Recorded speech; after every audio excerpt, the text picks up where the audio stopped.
My name is Sophia Rossi. My late husband, Marco, was the only light in my life. On June 12, 2014, exactly 10 years ago, he was torn from me in a horrific road accident. What I'm about to tell you is something I've never told anyone, not even my closest family. We both grew up on the island of Sicily. Marco always dreamed of traveling to Croatia and Montenegro to see the blue waters of the Adriatic Sea. But work pressures, the chaos of daily life, everything prevented that trip from happening. That's my biggest regret. In early autumn of 2018, at only 38 years old, childless and widowed, I made a decision. I would take that journey in honor of Marco's memory. Afraid of traveling alone, I chose a sea voyage. I booked with a company called Oceanic Voyages, their Adriatic Mysteries cruise, covering 7 coastal cities over 8 days: Venice, Zadar, Split, Kotor, Dubrovnik, Corfu, and back to Venice. Night 1. The first sighting in Zadar. Those hollow eyes. The very first night after leaving Venice, I felt I'd made a mistake. This sea voyage without Marco, it felt like a sin.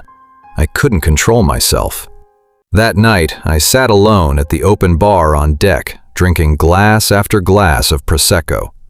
After disembarking in Zadar in the evening, I sat in an old portside tavern. There was a crowd of local fishermen, and tourists too. I sat alone in a corner, drinking Italian red wine. Suddenly, I felt someone watching me. I looked up. At the far end of the bar, in the shadows, a tall silhouette stood. A man, about 45 years old. Long black hair, thick beard. But what was most unsettling, his eyes. Those eyes were completely empty, void, as if there was no soul. But still, those eyes stared at me, as if reading every secret inside me. I felt uncomfortable. Thought maybe just some drunk. But no, he wasn't moving, wasn't looking away, just standing there, staring at me. I quickly finished my wine, paid the bill, and left quickly. I looked back. He was still standing there, hadn't moved, just staring. That night, back on the ship, I tried to convince myself it was just a coincidence. Night 3. The second sighting in Split. Same clothes, same face. The next destination was Kotor. There I saw the ruins of an old fortress, took pictures, felt some peace. But that peace didn't last long. In Split, one of Croatia's most beautiful coastal cities, in the evening I sat in a small cafe near Diocletian's palace. I ordered a cappuccino and was looking at old photos of Marco on my phone. Suddenly, across the street, in the shadow of a lamppost, I saw him. The same man. The man from Zadar. My heart felt like it stopped. I squinted and looked again. Yes, undoubtedly him. But what was more terrifying, he was wearing the exact same clothes. That same long black coat, that same gray shirt. Even the standing posture was identical. Arms crossed, head tilted. My entire body went cold. I put down my cup. My hands were shaking. I lowered my head, thinking maybe he wouldn't recognize me. But I could feel his presence. An invisible pressure, a fear pressing down on my chest. I gathered courage and looked again. But he had vanished, disappeared like smoke. I looked around, nowhere. How could someone disappear so quickly in such a crowded place? I became panicked. I was afraid to return to the ship alone. I saw a couple returning to their hotel, talked with them, and returned to the ship. Night 4. Searching the ship. Is he a passenger? That night I couldn't sleep. I thought maybe he's a passenger on this ship. Maybe by coincidence he's on the same cruise as me. I decided to search for him on the ship. I searched every deck, every restaurant, every lounge, even the casino. Searched until midnight, but found no trace. The next morning, after arriving in Dubrovnik, I conducted a different test. I stood at the ship's gangway, where all passengers disembark. I scanned every face, every person, didn't miss anyone, but he wasn't there. Then how was he in those cities? Was he already there? Or I didn't want to think about it. Night 6. The chase in Corfu and the horrifying realization. Corfu was the last Greek island destination. I wanted to stay on the ship, but crew members insisted. "Madam, don't miss the Corfu sunset." Reluctantly, I disembarked. I avoided alcohol, avoided bars. I just walked along the beach, saw the old Venetian fortress. At sunset, when the sky turned orange-red, I sat on stone steps looking at the sea. Suddenly, right behind me, only 10 feet away, he was standing there. I was startled. My heart felt like it stopped. This time, there was a strange, distorted smile on his face. Eyes still empty, but lips with a faint, terrifying smile. I stood up, shouted, "Who are you? Why are you following me?" No answer. I angrily started walking toward him. He turned and started running, but ran in a way as if floating. Couldn't tell if his feet were touching the ground. I chased. He entered a narrow alley. I entered that alley and saw empty. Completely empty. Just old stone walls, no doors, no windows. How did he vanish? I was panting, trembling with terror. Night 7. The horrifying truth discovered. Photo of a dead man. That night, I couldn't sleep. I went to the ship's library. There were digital archives of old local newspapers. I searched Zadar missing person. Nothing came up. Then, split disappearance. Then I typed Corfu drowning 2016. An article appeared. I clicked.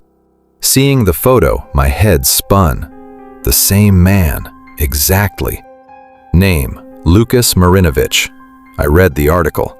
Croatian tourist Lukas Marinovic, 43, drowned in the sea off Corfu Island on June 12, 2016. His body was recovered 3 days later. June 12th, Marco's death day.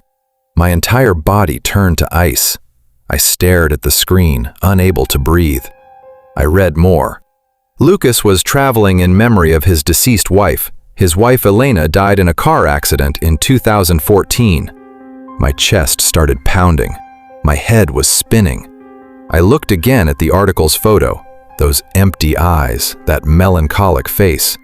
Suddenly, I remembered. Which cities had I seen him in?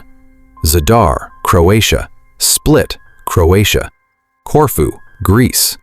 But I didn't see him in Kotor, which is Montenegro. Ghosts can only appear on Greek and Croatian soil.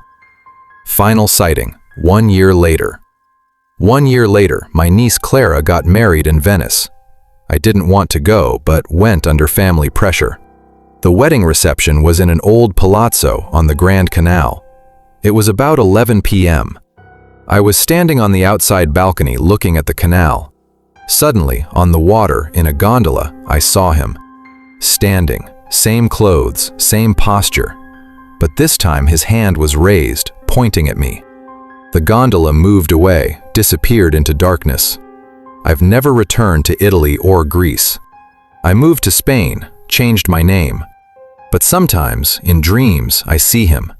Those empty eyes, that distorted smile. And every time I wake up, outside my window on the stone street, I see a wet footprint, like seawater. Story 2. The Cursed Phone and the Invisible Hunter.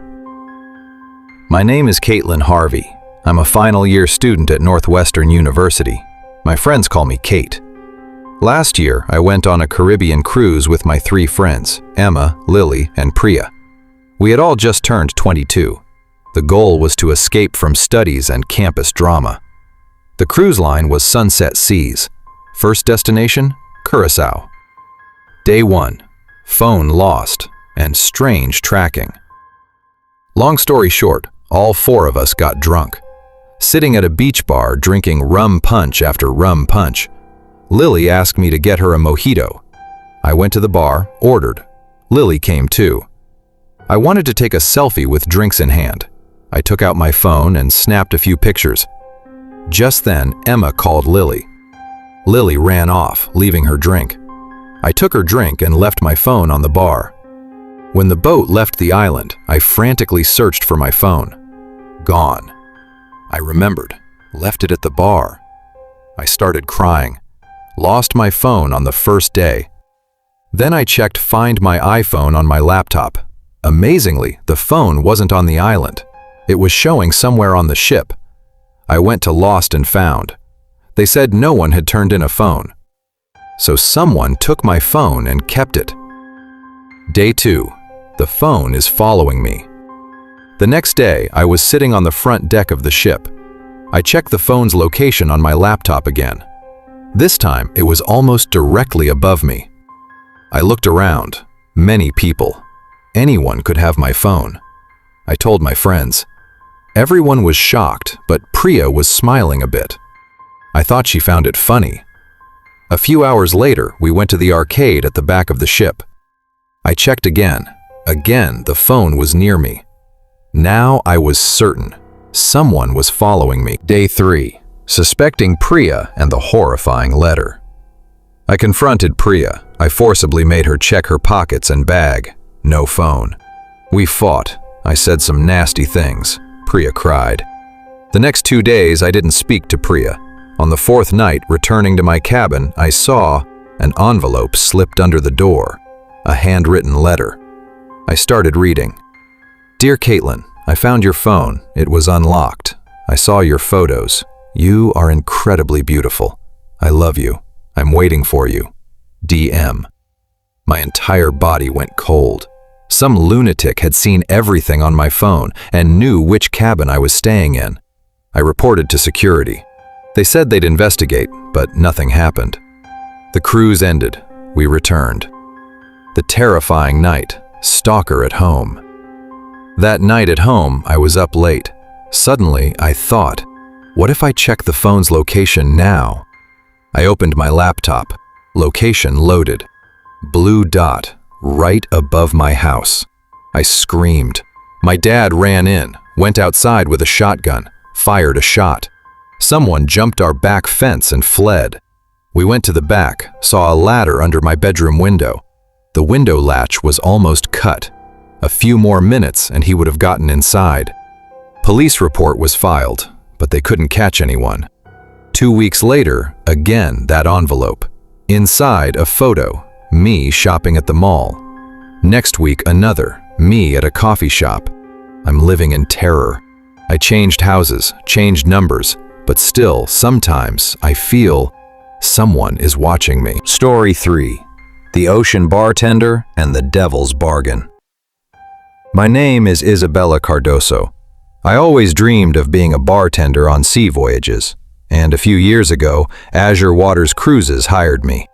This story happened on my 3rd tour, Barcelona to Morocco and Algeria, 14-day cruise. Nights 1 to 3. Damien's arrival and tragic story. On the 3rd night, a customer caught my attention. He said his name was Damien Valence. Tall, handsome, but deep sadness in his eyes. He told me his story. His wife, Clarissa, had run away with his best friend, Nicholas. Destroyed him. He came on this cruise alone to forget. I felt sympathy. I talked with him, night after night. Night 5. Poisoned drink and darkness. The night before docking in Tangier, Damien told me, "You saved me. Let me make you a drink." I agreed. He made the drink himself, gave it to me. I drank it. Within minutes, everything went dark. Awakening. Horrifying reality. I woke to find I was in my cabin, tied up, cloth stuffed in my mouth, room ransacked, jewelry, phone, everything stolen, safe empty. A full day had passed. Security said Damien had disembarked in Tangier, didn't return. Police investigated. Name fake, address fake, everything fake. Stalking, photos, and terror. 1 month after the cruise ended, first envelope. My photo. Then one photo after another. Me at the market, gym, restaurant. After the 6th photo, one night, knocking at my window. Police came, found nothing. I changed apartments, left the city. It's been 3 months. I still sleep in fear. My dream has become a nightmare.